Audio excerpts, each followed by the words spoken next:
রাত পোহালেই নতুন দিন, নতুন সূর্য, আর এই সূর্যই ছুঁয়ে যাবে কোটি বাঙালির মনে। বাংলা নতুন বছর ১৪৩২কে বরণ করতে প্রস্তুত ময়মনসিংহবাসী।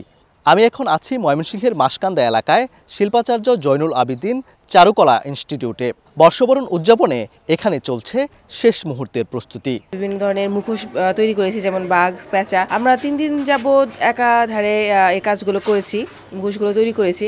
আর এই কাজে সামিল থাকতে পেরে খুবই ভালো লাগছে এবং অনেক কিছু শিখেছি আমি। বাংলাদেশের মানুষদের ভেতর একটা বৈষম্য ভেদ করে সব ধরনের উৎসব আমেজকে একটা শান্তি প্রতীক হিসেবে নিয়ে আসতে পারে। তো সব ধরনের প্রস্তুতি আমাদের প্রায় শেষ মুহূর্তে। খুব শীঘ্রই আমরা বর্ষবরণের জন্য একটা বড় ধরনের উপস্থাপনা করতে চলেছি। প্রতি বছরই তো আমরা এটা করি এবং অত্যন্ত আনন্দের সাথেই করি। আমাদের প্রতি বছরই যখন এই পহেলা বৈশাখটা আসে, আমাদের স্টুডেন্টরা কিন্তু নতুন করে আমাদের যে ক্যাম্পাসটা ওটা মুখরিত হয়ে ওঠে। ওরা অত্যন্ত আনন্দের সাথে কাজ করে, ওদের স্বতঃস্ফূর্ত অংশগ্রহণ কিন্তু আমাদেরকেও একটা আনন্দ দেয়, তৃপ্তি দেয়। লোক সংস্কৃতিটা আমাদের পয়লা বৈশাখে ম্যাচ খায়, এগুলি আমরা মূলত আঁকার চেষ্টা করছি। তুলির আঁচড়ে ফুটিয়ে তোলা হচ্ছে নানান অনুষঙ্গ। এই কাজে অংশ নিয়েছেন ইনস্টিটিউটটির শিক্ষক শিক্ষার্থীরা। আমাদের মেইন থিমটা হচ্ছে শান্তির পায়রা।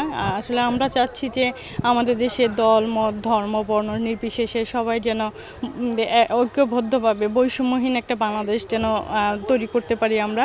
আর সম্মিলিতভাবে আসলে দেশটাকে যেন এগিয়ে নিতে পারি।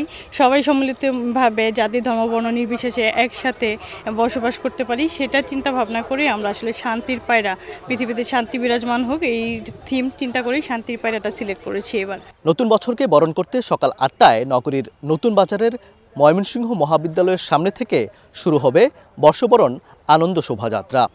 এই শোভাযাত্রার মোটিভ হিসেবে থাকছে শান্তির প্রতীক পায়রা।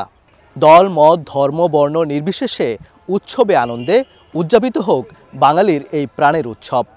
সম্মিলিত প্রচেষ্টায় বিনির্মাণ হোক বৈষম্যহীন বাংলাদেশ, এমন প্রত্যাশা সবার। ওবায়দুল হক, সময় সংবাদ, ময়মনসিংহ।